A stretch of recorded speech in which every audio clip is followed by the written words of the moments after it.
Okay, this is the Raypak 156A gas pool heater. Nowhere on the internet shows you how to do this. The tech that I called says, oh, if you installed this pool heater, this will be a breeze for you. This is all you have to do to change the bypass valve. Okay, so by no means am I a professional. I am handy. So here we go.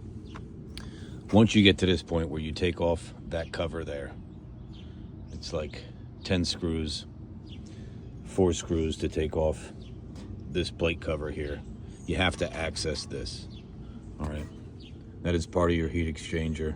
Mine's a little scaly on the two there. Otherwise, it's pretty clean. This thing is only a year old. So here we go. Once you get to this point, now I didn't know if I had to take these wires off, so I took pictures of everything exactly. So if I did have to take them off, I knew how to put them back on. So you're gonna have these screws here. 1, 2, 3, 4, 5, 6, 7, 8 of them. Okay. So basically 7/16. You got to wedge this side out a little bit. It's got a little bit of play. Same thing on the other side. It's got a little bit of play to get those. The other 3 are easy to get. You crank them, you turn them. Okay. So enough of that. We pull this off. And then you see this. I'm like, all right, where the fuck is the valve? All right, the valve is in there. So very simply, you take this off, voila, there's the valve. Now, this is what I'm telling the tech what was happening with this pool heater. No messages came on the screen. As soon as I turned it on to call for heat, it started to knock, and I watched the temperature rise inside the heater to like 120 degrees, and it didn't shut off at all. So I manually shut it off. This was it within 9 seconds, 10 seconds tops.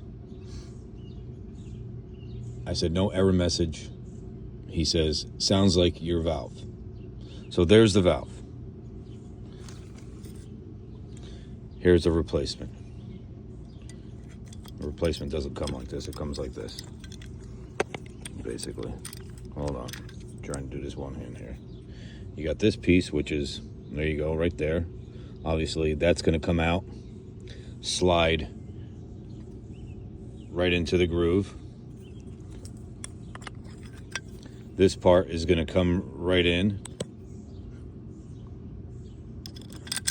The spring is going to go thick side up, thin side down. You're going to have to push that into the groove, and that's it. So I'm not going to be able to do this with 2 hands, but it's self-explanatory, as that's basically spring activated. That's going to pop out. This is popping in, and we're done putting it back in. Hopefully this fucking thing works. I don't know why Raypak decides to say, hey, let's not show everything to these people so they can do it themselves. All right, hope this helps. Good luck.